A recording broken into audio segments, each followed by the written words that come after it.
Ready to move in premium triplex villas at Kollur APR Projects. నమస్కారం అండి. ఇవాళ గాజువాక నియోజకవర్గంలో యువతతో ఒక సమావేశం పెట్టాం.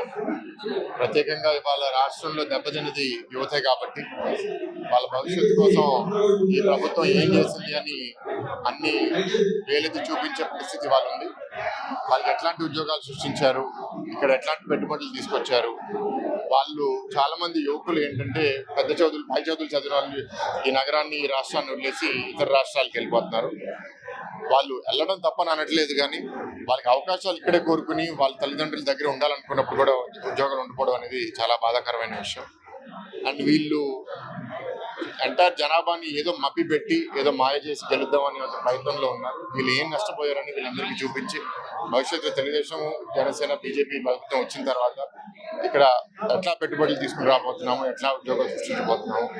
అండ్ ఇవాళ రాష్ట్రం అప్పుల పాలు అయిపోయింది కాబట్టి కేంద్ర ప్రభుత్వం సహాయం లేకుండా ఇక్కడ మేము ఏమీ పెద్ద ప్రాజెక్ట్స్ చేయలేము. దానివల్ల ఇండియా ద్వారా కూడా మనం ఏం పొందబోతున్నాం అనే విషయం మీద కూడా వాళ్ళు చర్చించి అందరికి చెప్పడం జరుగుతుంది. కూటమి ఎంపీ అభ్యర్థి శ్రీ భరత్ గారు, గాజువాక శాసనసభ్యులు పోటీ చేసినటువంటి శ్రీనివాస్ గారు, మా ఇద్దరికి స్టీల్ ప్లాంట్కి అవినాభావ సంబంధం ఉంది.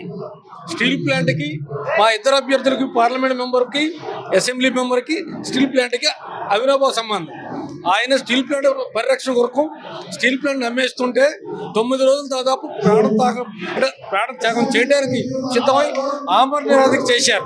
వారు మా శ్రీభరత్ గారికి సంబంధం ఎట్లంటే 1999లో BFIRకి వెళ్ళిపోతున్నప్పుడు స్టీల్ ప్లాంట్ని పెద్దలు స్వర్గీయ మా గురుగారు ఎంఎస్ మూర్తి గారు, తాతగారు, వారి నేతృత్వంలో కేంద్రంతో పోరాడి చంద్రబాబు నాయుడు గారి నాయకత్వంలో ఆ రోజు ప్లాంట్ని పరిరక్షించారు. అందుకు ప్లాంట్ పరిరక్షించడానికి మా ఇద్దరు అభ్యర్థులు దానికి శక్తివంతులు, అర్హులు, ఓటు అడగడానికి మాకు హక్కు ఉంది. మా ప్రత్యర్థులు ఉన్నారు ఇద్దరు, ఇక్కడ ఎవరో అభ్యర్థులు లేరని చెప్పేసి విజయనగరం నుంచి దిగుమతి చేసుకున్నారు ఎంపీ అభ్యర్థులు. ఇక ఎమ్మెల్యే అభ్యర్థి ఏం చేశారు, 4 సంవత్సరాలుగా పోరాట కంపెనీ టెంట్ వేస్తే ఒక్కరోజు రాలేదు. సరికదా స్టీల్ ప్లాంట్ రక్షించబోయంటే గంగవరం పోటీ అమ్మేశాడు. అందువల్ల వాళ్ళిద్దరికీ ఓటు అడిగే అర్హత ఇక్కడ లేదు. అందుకు కూటమి అభ్యర్థులు ఇద్దరిని కూడా ప్రజలు స్వాగతిస్తున్నారు, గెలిపిస్తారు. కూటమి ద్వారా స్టీల్ ప్లాంట్ని రక్షిస్తాం. ఈ ప్రాంతంలో ఉన్నటువంటి యువకులకు ఉపాధి అవకాశాలు పెంచుతారు వారి నేతృత్వంలో. గాజువాక శాస్త్ర అభ్యర్థిగా నేను, అలాగే కోనతాతార గారు కలిపి ఒక యూత్ ఇక్కడ మీటింగ్ పెట్టడం జరిగిందంటే స్టీల్ ప్లాంట్ ప్రాంతం సంబంధించి మరి యూత్ని అడ్రస్ చేయడానికి వారు ఇక్కడ రావడం చాలా సంతోషకరం. ఈరోజు యువత పెద్దలు అందరూ కూడా తెలుగుదేశం, జనసేన, బీజేపీ కూటమి చూస్తున్నారు. మేము ఒకటే చెప్తున్నాం, మా ప్రధానమైన ధ్యేయం స్టీల్ ప్లాంట్ని పరిరక్షించడం.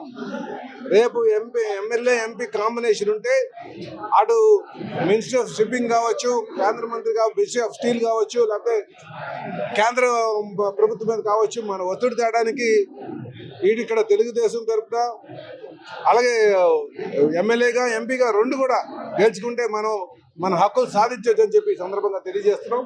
గతంలో తెలుగుదేశం పార్టీ పరిరక్షించింది, ఈసారి కూడా. గతంలో ఉన్న చరిత్ర ఏంటంటే ఎంఎస్ మూర్తి గారు ఆ రోజు ఇక్కడ ఎంపీగా ఉన్నారు, అలాగే కేంద్ర మంత్రిగా ఎర్రనాయుడు గారు ఉన్నారు, అలాగే వాజ్పేయి గారు ముఖ్యమంత్రిగా సిబిఎన్ గారు ఉన్నారు. ఈ కాంబినేషన్లోనే ఆ రోజు ప్లాంట్ పరిరక్షించడం లాభాల బాటలో.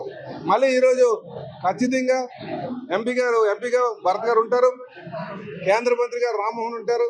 స్టీల్తో మాట్లాడి ఖచ్చితంగా మోడీ గారితో మాట్లాడి ఖచ్చితంగా దీన్ని మళ్ళీ ప్రైవేట్ పరం కాకుండా కాపాడుతామని చెప్పేసి ఈ సందర్భంగా తెలియజేస్తున్నాం. మాకైతే చాలా నమ్మకం ఉంది, ఎందుకంటే స్టేట్ గవర్నమెంట్ కన్సల్ట్ లేకుండా కేంద్ర ప్రభుత్వం ముందుకు వెళ్ళాం. ఉదాహరణకి తమిళనాడు స్టాన్సిల్ కనుక స్టీల్ ప్లాంట్ పరిరక్షించడమే మా ప్రధాన ధ్యేయం. ఇక్కడ ఉన్నటువంటి డిస్ప్లేస్ ఎవరైతే నిర్వాసితులు ఉన్నారో వాళ్ళకి ఉద్యోగ కల్పన ప్రధాన ధ్యేయంగా మేము వెళ్తున్నాం. అలాగే ప్లాంట్ను పరిరక్షించడంతో పాటు లాభాల బాటలో రావడానికి ఆర్థిక పరమైన సహాయ సహకారాలు అందించడానికి రేపు మేము అధికారంకి వచ్చిన తర్వాత ముందుకు వెళ్తామని చెప్పి తెలియజేస్తున్నాం. అలాగే ఇప్పుడు మినిస్టర్ గారు పోటీ చేశారు ఎమ్మెల్యేగా. ఆయన అంటారు ఇంకొక అవకాశం అంటే నేను ప్లాంట్ పరిరక్షిస్తాను. ఇది ఎవరైనా నమ్ముతారా? ఇంకో అవకాశం కానీ స్టీల్ ప్లాంట్ ఒక అవకాశం కానీ జగన్మోహన్ రెడ్డి గారికి ఇచ్చినా వీళ్ళు ఏం చేస్తారంటే మొట్టమొదటిగా అమ్మేసేది స్టీల్ ప్లాంటే.